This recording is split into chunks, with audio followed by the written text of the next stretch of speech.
Halo sob, selamat datang di channel Sobat Madridista Indonesia. Channel yang memberikan berita seputar sepak bola khususnya Real Madrid. Buat kalian yang baru bergabung, jangan lupa untuk klik like dan juga subscribe agar kalian tidak ketinggalan informasi lainnya dari channel Sobat Madridista Indonesia.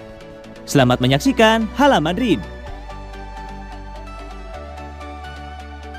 Man of the Match Elche versus Real Madrid. Eden Hazard layak dinobatkan sebagai pemain terbaik alias Man of the Match Elche versus Real Madrid babak 16 besar Copa del Rey 2021-2022 Jumat 21 Januari 2022. Pertandingan di Stadion Manuel Martinez Valero ini berlangsung sengit. Butuh 120 menit bagi Real Madrid untuk menundukkan Elche dengan skor 2-1. Elche bermain lebih baik di babak pertama dengan lebih banyak peluang matang. Madrid beruntung tidak kebobolan. Di babak kedua, Madrid mencoba meningkatkan tempo dan balas menekan Elche. Sayangnya serangan-serangan Los Blancos terlalu mudah dipatahkan.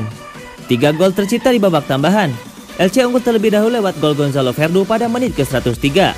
Madrid membalas melalui Isco dan Eden Hazard, masing-masing pada menit ke-108 dan 115. Hazard masuk sebagai pemain pengganti di babak tambahan. Winger Belgia ini belum lama pulih dari cedera dan harus membuktikan diri dalam pertandingan. 30 menit di lapangan, Hazard terbukti bisa jadi pembeda. Dia membuat barisan bek Elche lebih sibuk, termasuk membuka ruang untuk gol Isco. Lalu Hazard mencetak golnya sendiri untuk menentukan kemenangan Real Madrid. Dia layak terpilih sebagai pemain terbaik karena golnya mengantar tim ke putaran berikutnya.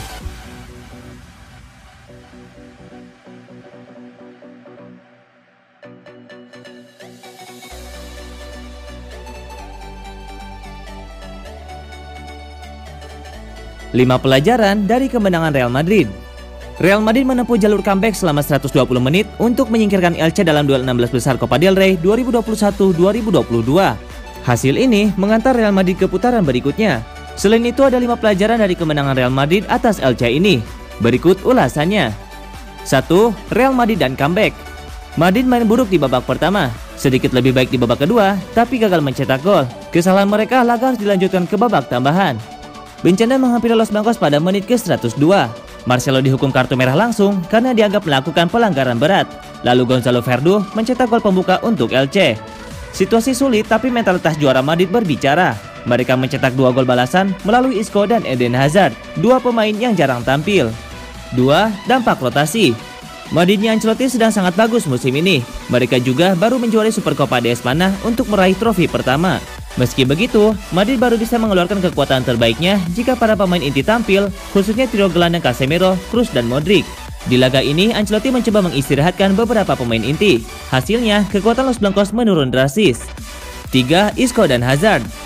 2 gol Madrid di laga ini dicetak oleh 2 pemain yang kesulitan mendapatkan kesempatan, Isco dan Eden Hazard. Keduanya tampak siap bermain dari pekan ke pekan. Gol Hazard menunjukkan ketajamannya seperti sedia kala. Di sisi lain, Isco tampak percaya diri membawa bola yang pernah jadi gaya bermain terbaiknya. Isco dan Hazard memenangkan pertandingan untuk kami. Pertandingan ini bisa mengubah situasi mereka, ujar Ancelotti. 4. Jovic gagal lagi. Luka Jovic dipercaya menggantikan posisi Benzema sebagai striker inti untuk pertandingan ini. Seharusnya Jovic bisa memaksimalkan kesempatan yang jarang dia dapatkan. Sayangnya, Jovic gagal memaksimalkan kesempatan tersebut. Dia bermain buruk, tampak terisolasi di lini serang, dan tidak banyak mendapatkan peluang. Dengan performa seperti itu, sulit membayangkan Jovic akan mendapatkan kesempatan lagi dalam waktu dekat. 5. Keputusan wasit. Wasit membuat sejumlah keputusan aneh di laga ini. Kartu merah Marcelo contohnya. Tayangan ulang menunjukkan bahwa Marcelo menyentuh bola terlebih dahulu. Wasit juga menghukum Kroos dengan kartu kuning untuk pelanggaran yang tidak dia lakukan. Elche juga dirugikan dengan beberapa keputusan dari wasit. Gol mereka di menit akhir dianulir.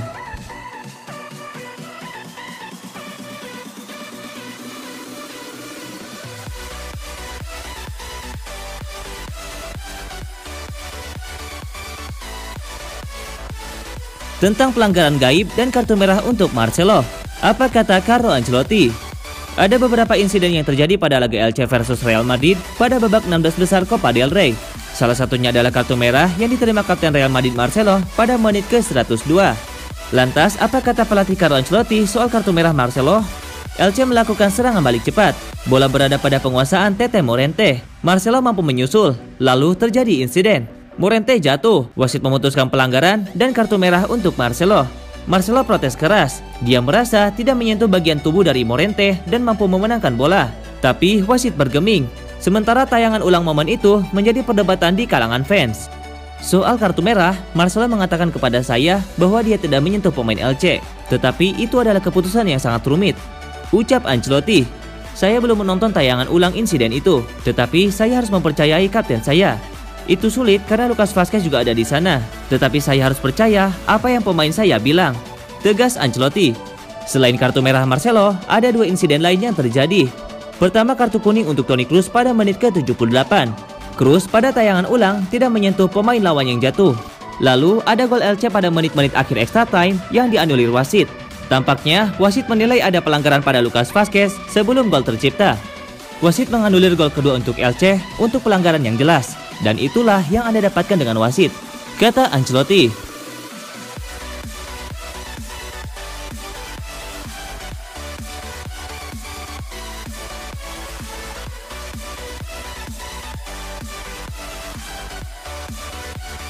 Lupakan masa lalu, Carlo Ancelotti puji habis-habisan Eden Hazard dan Isco. Eden Hazard dan Isco menjadi bintang kemenangan Real Madrid pada babak 16 besar Copa del Rey. Sang pelatih Carlo Ancelotti pun memberi pujian yang tinggi atas kontribusi keduanya. Ancelotti memainkan Isco pada menit ke-79 untuk menggantikan Luka Jovic. Sementara Eden Hazard dimainkan pada menit ke-90 untuk menggantikan peran Rodrigo. Keduanya pun menjadi super sub untuk Los Blancos. Hazard dan Isco telah memenangkan permainan kami.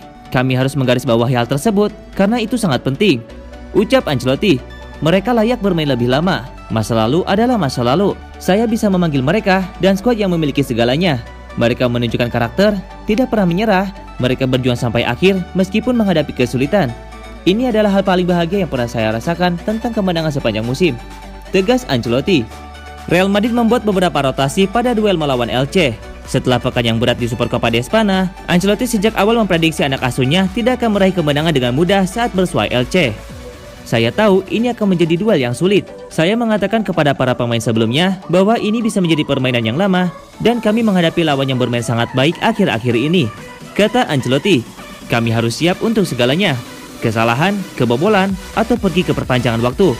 Kami berharap perubahan pemain akan memberi kami dorongan dalam permainan dan mereka melakukan hal itu, tutup pelatih asal Italia itu.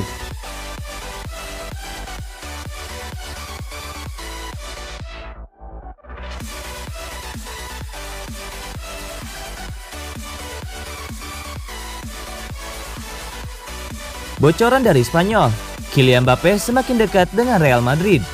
Saga transfer Kylian Mbappe nampaknya akan segera berakhir. Penyerang PSG itu dilaporkan akan bergabung dengan Real Madrid di musim panas nanti. Striker berusia 23 tahun itu saat ini berada di ambang pintu keluar Parc des Princes. Kontrak sang striker bersama PSG akan resmi berakhir di musim panas nanti. Sejauh ini belum ada tanda-tanda sang striker akan bertahan di PSG. Namun kabar beredar menyebut bahwa PSG masih yakin mempertahankan sang pemuda. Namun Real Madrid diklaim sedikit lagi menuntaskan transfer ini. Well, Real Madrid merasa bahwa transfer ini sudah hampir selesai, ujar Gemma Soler kepada Espana. Menurut Soler, Presiden Real Madrid optimis bisa mendapatkan Mbappe karena mereka sudah lama mendekati sang striker. Florentino Perez sangat percaya diri bisa menyelesaikan transfer ini, meski dia tidak mengatakannya secara terbuka ke publik. Mereka berpikir bahwa mereka sudah mengeluarkan banyak usaha untuk mendapatkannya. Di musim panas kemarin, mereka sudah menawarnya sebanyak 200 juta euro dan mereka kini memutuskan untuk menunggu, kata Soler. Soler juga menyebut bahwa Real Madrid tidak perlu menunggu hingga akhir musim untuk mendapatkan Mbappe. Mereka dilaporkan bisa mengumumkan transfer Mbappe dalam waktu dekat karena mereka sudah bisa mengikatnya dengan perjanjian prakontrak. Real Madrid tidak mau menunggu lagi untuk Mbappe. Mereka menginginkan Mbappe di tahun ini dan mereka akan menuntaskan transfer ini. Begitulah posisi Real Madrid, di mana mereka juga berpikir bisa mendapatkan jasanya sebelum musim ini berakhir, meski mereka kemungkinan baru menuntaskan transfer di musim panas nanti, ujarnya. Tak heran jika Real Madrid sangat menambahkan jasa Mbappe. Pasalnya, sang striker tampil ciamik di musim ini. Ia turun sebanyak 27 kali bersama PSG dan sukses membuat 19 gol dan 15 assist bagi Les Parisiens.